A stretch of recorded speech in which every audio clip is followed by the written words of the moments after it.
오늘의 묵상 한장은 시편 121편입니다. 오늘 본문의 말씀을 통해서 살아계신 하나님을 만나고 은혜의 보좌 앞에 담대히 나가 때를 따라 돕는 은혜가 있기를 원합니다.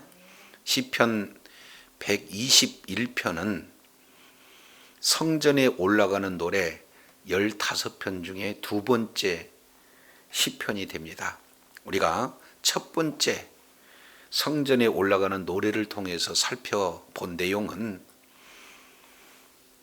성전에 올라갈 때 만날 수 있는 그런 여러 가지 환난이 있어요. 그럴 때 우리 하나님을 의지해서 부르짖고 우리 하나님께서는 그 기도를 응답해 주셨지만 여전히 현실은 내가 화평을 원한다 할지라도 그들은 싸우려 하고 있다 하는 그런 여러 가지 어려운 환경에 처해 있을 수 있다 하는 내용들을 말씀하고 있다면 시편 121편 내용은 성전에 올라갈 때 진정한 도움의 근원이 누구신가 하는 내용들을 지금 노래하고 있습니다.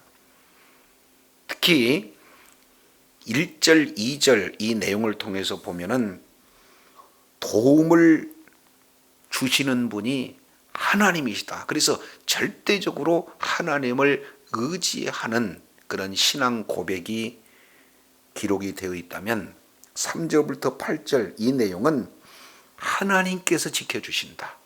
하나님만이 도움이 되신다 하는 내용을 세 가지의 경우를 들어서 삼중적으로 이제 강조하고 확신하고 있는 내용이 3절부터 8절까지 내용이 되어져요. 큰 형식의 내용을 보면은 대화체 형식입니다. 그래서 1절 내용을 보면은 질문을 하게 돼요. 내가 나에게 질문을 하고 그에 대한 답변을 하고 있는 내용이 2절이에요. 그래서 묻고 답하는 대화 형체. 근데 3절부터는 주어가 바뀝니다. 이제는 1절, 2절은 내가 주어라면은 3절부터 8절까지는 너가 주어가 되어져요. 그래서 이렇게 대화하듯이 지금 기록하고 있는 구조가 시편 121편 전체 내용이죠. 자, 1절 먼저 살펴보겠습니다. 내가 산을 향하여 눈을 들리라. 나의 도움이 어디서 올까? 지금 시편 기자는 나의 도움이 어디서 올까를 정확하게 알고 사실은 질문을 하고 있는 거거든요. 거기서 나타나고 있는 첫 번째 내용이 뭐냐면 내가 어디를 향하여 눈을 들리라 말씀하고 있느냐? 산을 향하여. 여기서 산이라고 하는 것은 이제 순례자가 성전을 향해서 한 걸음 한 걸음 걸을 때 만날 수 있는 산, 그러면은 시온산이거든요. 시온산은 우리가 잘 알겠지만 성전이 있는 곳 아니겠습니까? 하나님의 임재가 있는 그런 성전이 있는 시온산을 향하여 눈을 들겠다 이렇게 표현을 하고 있어요. 그러나 이 산은 또 다른 의미로 본다면은 문제를 이렇게 의미하기도 있습니다. 우리가 태산과 같은 큰 문제를 만났다 이런 표현들을 종종 하게 되잖아요. 그래서 여기서 산이라고 하는 것은 큰 태산과 같은 그런 어떤 문제. 그러면 이런 산과 같은 문제를 만났을 때 나는 어떻게 할 것인가? 나는 그 산을 향해서 눈을 들리라 지금 이렇게 결단하고 있는 거예요. 여기서 눈을 든다는 것은 위를 쳐다본다. 다른 말로 하나님만을 바라본다 하는 그런 의미가 되겠죠. 자, 그러면은 우리가 천성을 향해서 한 걸음 한 걸음 순례길을 이렇게 걸을 때마다 여러 가지 문제를 만날 수 있어요. 특히 태산 같은 문제를 만났을 때는 낙심하고 좌절할 수밖에 없는 그런 상황에 놓이게 되잖아요. 그럴 때 누구만을 바라보는 거예요? 위를 바라본다. 하나님만을 바라본다. 이것이 우리 신앙인의 고백이 되어져야 되는 거죠. 자, 그렇다면 이제 나의 도움이 어디서 올꼬?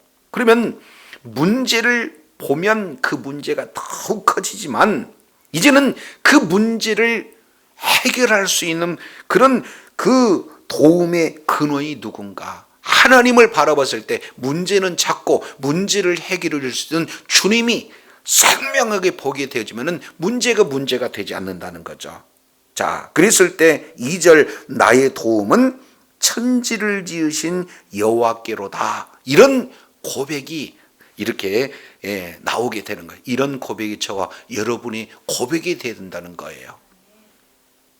천지를 지으신 여호와. 아니, 산 그러면은 많은 사람들이 그 산을 이렇게 두려워하고 때로는 그 산을 의지하고자 하는 그런 신앙의 대상으로 삼고 있는데, 오늘 시편 기자는 그 산은 피조물에 불과하다 그 말이죠. 그런데 그런 산들조차도 우리 주님께서 창조하신, 우리 주님께서 지으신 산에 불과하는 피조물이라는 거죠. 그렇다면 진정한 의지의 대상이 산이어야 되는가? 아니면은 천지를 지으신 여호와여야 되는가? 오늘 시편 기자는 나의 진정한 도움의 근원은 우리 하나님이시다라는 이런 신앙 고백을 하고 있는 것을 보게 되어져요. 예수님도 마태복음 17장 20절 이하 내용을 통해서 보면은 겨자씨만한 믿음이 있으면은 이 산을 들어 바다에 던지우리라 주님 말씀을 하고 있어요. 그래서 산은 하나의 큰 문제지만 실제 믿음을 통해서 그 산도 옮겨줄 수 있다는 사실을 우리 주님께서 예를 들어서 설명을 하고 있지 않습니까? 비유로 통해서 말씀을 하고 있지 않습니까? 그 내용을 통해서 본다면 진짜 우리의 믿음의 근원이 누가 되어야 되는가? 우리 천지를 지으신 하나님께, 그 하나님을 의지할 때, 하나님을 믿는 믿음이 있을 때 문제는 문제가 되지 않는다 그 말이에요. 그래서 성전을 향해서 올라가는 모든 자들에게 지금 이런 신앙 고백이 있어야 함을 오늘 시편 기자는 노래하고 있어요. 이런 믿음이 저와 여러분의 믿음이 돼야 되는 거죠. 자, 그런데 3절부터 8절까지 우리 하나님께서 천지 우주 만물을 창조하실 뿐만 아니라 창조된 온 피조물을 오늘 또 통치하신 분이 주님이기에 주님을 의지할 때 우리 주님께서는 어떻게 지키시고 보호하신가, 세 가지의 내용을 들어서 지금 말씀을 하고 있어요. 그리고 이런 것에 대한 확신이 시편 기자의 중심 가운데 자리 잡고 있는 것을 보게 됩니다. 자, 첫 번째 3절부터 4절 내용을 보면은 우리 하나님께서 어디로부터 지켜주시는가? 3절 여호와께서 너를 실족하지 않게 하신다 이렇게 말씀을 하고 있어요. 자, 이스라엘 백성들은 3대 절기가 되어지면은 모두가 다 예루살렘 성전을 향해서 올라오게 되어집니다. 그것이 비록 외국이다 할지라도 그렇죠. 그래서 이제 유월절, 그 다음에 오순절, 초막절 이 3대 절기만큼은 남자라면, 성인이라면 모두가 다 와서 하나님 앞에 예배를 드리는 것이 이스라엘의 문화요, 성경 문화가 되는 거예요. 그러면은 수많은 사람들이 예루살렘을 향해서 올라올 때 그 거치는 그런 어떤 거쳐가야 할 길이 광야일 수 있고, 그리고 또 많은 사람들이 몰려오다 보니까 이제 숙소 문제라든지 여러 가지 먹는 그런 어떤 문제, 이게 다 만족할 수 있는 그런 어떤 상황이 못 돼요. 그런데다가 이제 요한복음 내용을 통해서 6월절 마지막 우리 주님이 말씀하고 있는 그런 내용을 통해서 살펴보면 이스라엘 사람들은 대부분 6월절을 지키기 위해서 당일 오는 게 아니라 일주일 먼저 와요. 그 일주일 먼저 오는 내용은 정결 예식에 참여하기 때문에 참여하고자 일주일 먼저 오는 거죠. 왜 그러냐면 오는 도중에 부정한 그런 어떤 장소에 나도 모르게 접촉했다. 그러면 부정한 자는 유월절 음식을 먹을 수가 없기 때문에 미리 올라와서 정결 예식을 이렇게 드리는 그런 어떤 모습이 그들의 문화에 지금 해당이 되고 있습니다. 그러니까 너를 실족하지 않게 한다 하는 내용은 오다가 여러 가지 노정에서 큰 환경의 어려움을 당해서 실족할 수도 있고, 아니면은 이제 도적제를 만나서 여리고 같은 그런 경우에는 그런 순례객을 향해서 도적들이 출몰하는 그런 경우가 지금 예수님 당시 흔했잖아요. 그러니까 도적을 통해서도 실족할 수가 있고, 그리고 또 이제 종교적인 측면에서 여러 가지 부정한 시체를 접촉한다든지, 아니면 또 여러 가지 알지 못하는 그런 부정한 곳에 접촉하여서 먼 길을 왔지만 유월절 제사에 참여할 수 없는 그런 어떤 내용, 이런 것들이 실족의 하나의 그런 모습이잖아요. 그래서 여호와께서 너를 실족하지 않게 하신다 하는 내용은 그런 모든 곳에서 우리 하나님께서 지금 지켜주세요. 왜냐하면 자, 하나님을 이렇게 표현합니다. 3절에 여호와께서 누구냐? 너를 지키시는 자다. 지금 말씀을 하고 있어요. 그리고 4절 이스라엘을 지키는 자, 5절 여호와는 너를 지키는 자. 지금 우리 하나님께서 지켜주시는 그런 자이기 때문에 하나님께서는 그런 순례자들을 실족하지 않게 지켜주신다. 그러면은 왜 이런 일이 가능하느냐? 너를 지키는 자는 졸지도 아니한다. 그리고 이스라엘을 지키는 자는 졸지도 않고 주무시지도 않는다. 다시 한번 반복해서 강조하고 있는 거죠. 열왕기상 18장 내용을 보면은 바알과 그리고 아세라를 섬기는 선지자들과 엘리야와의 영적 전쟁을 할 때 엘리야 선지자가 뭐라고 얘기해요? 너희 신은 지금 졸고 있는가 보다. 이렇게 아주 그냥 조롱하고 있는 그런 어떤 모습을 보이잖아요. 그러니까 우상들은 졸 수 있어요. 그리고 심지어 군대에서 파수를 하는 파수꾼들도 졸 수는 있지만 우리 하나님께서는 졸지도 않고 주무시지도 않고 우리를 지키시는 하나님이기 때문에 우리가 실족하는 그 길에서 온전히 지키시는 분은 누구다? 여호와 하나님이다 라고 이렇게 선언을 하고 있어요. 이런 확신이 지금 시편 기자에 이렇게 적용이 되어지는 거예요. 이런 확신이 우리에게도 있어야 될 줄로 믿습니다. 두 번째예요. 5절 6절 내용을 보면은 여호와는 너를 지키는 자라, 여호와께서 내 우편에서 내 그늘이 되시기 때문이다. 지금 이렇게 표현을 하고 있어요. 그러니까 이스라엘의 이 그늘이라는 것은 아예 그 우리나라에서의 그늘하고는 좀 비교가 안 되거든요. 왜 그러냐면 6절 보세요. 낮에 해가 너를 상하지 않게 한다. 밤에 달도 너를 해치 아니한다. 성전을 향해서 이제 올라오는 순례객들, 그 걸음걸음 이 내용은 그런 여러 가지 큰 이런 도적이라든지 그런 어려움도 있지만 거쳐야 할 그런 어떤 광야의 여정 속에서 반드시 피할 수 없는 것이 낮의 해, 밤의 달이거든요. 그러면은 낮에 이렇게 태양빛의 경우는 이제 거의 타 들어가는 더위입니다. 그런데 밤이 되어지면은 어떻게 돼요? 거기는 이제 습도가 없는 내용이기 때문에 기온차가 매우 심해요. 그러니까 낮에는 더위가 사람을 죽게 하는 그런 어떤 내용이 되어집니다. 열왕기하 4장 19절 내용을 보면은 수넴 여인의 아들이 태양빛에서 그냥 죽어가는 그런 어떤 모습들을 보는 거죠. 그러니까 이 태양빛은 살인적인 그 빛을 말하고 있는 겁니다. 반면 밤의 달은 어때요? 밤에는 굉장히 춥습니다. 그래서 우리 하나님께서 낮에는 구름기린으로 그늘을 만들어서 이스라엘 백성들을 안전하게 더위로부터, 햇볕으로부터, 살인적인 무더위로부터 보호해 주시고, 저녁에는 뭡니까? 살인적인 추위에서 우리 주님께서 지키시고 보호해 주시는 그런 내용들을 봅니다. 그래서 이런 여러 가지 어려운 환경 속에서 보호해 주시는 분이 바로 주님이세요. 우리 역시 마찬가지로 이제 광야길과 같은 그런 인생길에 해의 위협, 그리고 밤에 추위에 그런 여러 가지 위기에 노출되어 있는 그런 어떤 환경 속에서 우리가 살아가잖아요. 그랬을 때 우리를 온전히 지키시고 보호할 분이 누구냐? 우리 주님이시라는 거죠.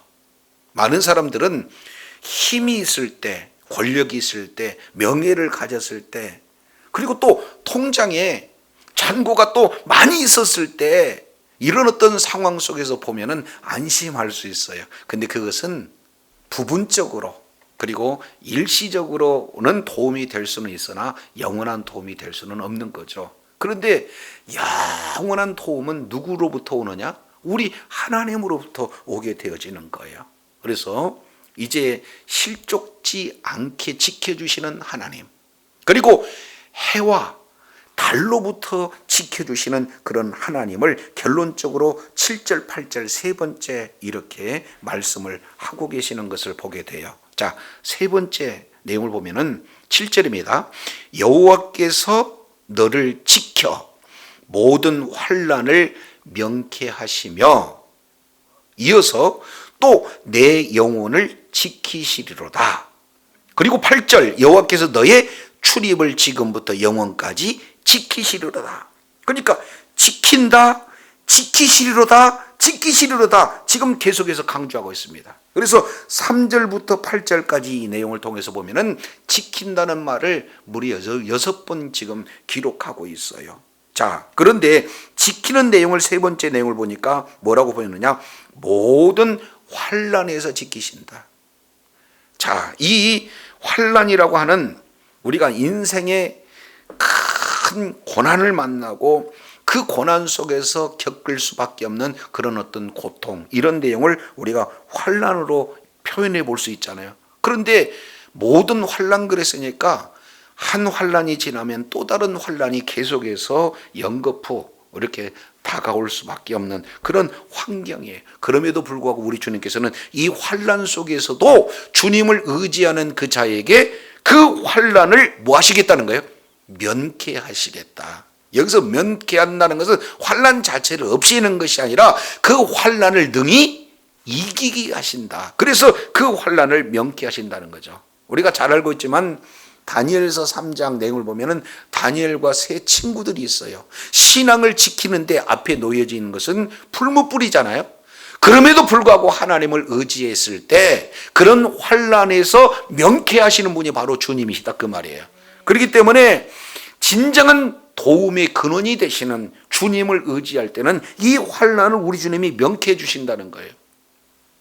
이어서 또 내 영혼을 지키리로다 이렇게 표현하고 있습니다. 여기서 영혼이라는 것은 전 인격을 얘기해요. 그러니까 육체도 영혼도 모든 인격도 삶의 전체를 우리 하나님께서 전 인격을 지키시고 보여주시고 삶의 전 영역에서 우리 하나님께서 지키시고 보호해 주시겠다. 여기서 그치지 않습니다. 여호와께서 너의 출입을 지금도 지키시지만 영원토록 지키신다 하는 그런 어떤 내용들을 지금 시편 기자는 고백하고 있고 이런 확신 가운데 놓여져 있어요. 이 내용은 단순히 성전에 올라갈 그때만 되는 게 아니라 최종적인 부분은 어떻게 됩니까? 예수님이 다시 오실 때 하나님 나라로 입성할 그때까지도 우리 주님께서는 지금부터 영원까지 지키실 것이다라는 그런 확증, 이 내용을 지금 고백하고 있습니다. 그래서 이제 성전을 올라가는 노래 두 번째 계단, 이 내용은 진정한 도움을 주실 분이 바로 누구다? 우리 하나님이시다.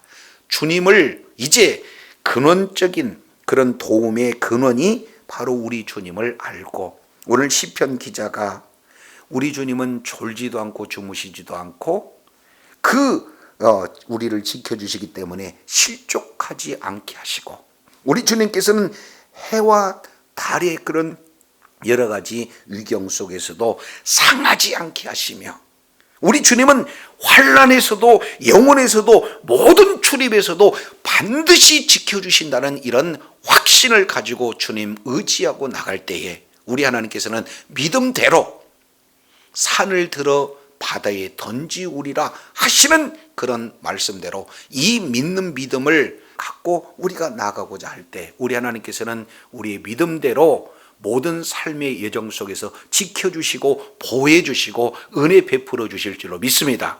끝까지 예배의 승리자가 되고 최후의 신앙의 승리자가 되는 비결은 오직 도움의 근원이 주님에 있음을 깨닫고 끝까지 주님 의지함으로 최후의 승리자가 되어 하나님 앞에 영광 돌리는 주의 사랑하는 자녀들이 다 되시기를 원합니다. 기도하겠습니다. 하나님 아버지 감사합니다. 내가 산을 향하여 눈을 들리라. 나의 도움이 어디서 올까? 오늘 시편 기자는 질문하지만 그 확실한 답변은 천지를 지으신 하나님께서 도움의 근원이시다는 확신을 가지고 이제 문제를 향하여 눈을 드는 것이 아니라 문제를 해결하실 하나님을 향하여 눈을 들겠다는 그런 결단과 그런 결단이 이루어지는 세 가지 확신. 우리 하나님은 졸지도 주무시도 않기 때문에 우리를 실족하지 않게 지키시는 분이시다. 해와 달의 그런 위협 속에서도 우리 주님께서는 해치 않게 우리 하나님께서 지켜주시는 분이시다. 더 나아가서 결론적으로 우리 주님은 환난에서도 우리의 영혼에서도 그리고 우리의 모든 이제 출입을 처음부터 영원까지 지켜주실 분이 바로 우리 주님이시라는 확신을 가지고 주님을 이제 신뢰하는 주님께 의지하는 그런 신앙의 고백과 결단을 하고 있습니다. 거룩하신 하나님, 끝까지 주님 의지하여서 신앙에서 승리자가 되어지고 도우신 주님을 찬양하며 주님 앞에 영광 돌리는 주의 사랑하는 자녀들 다 되게 하여 주옵소서. 우리 구주 예수님 이름으로 기도드립니다. 아멘.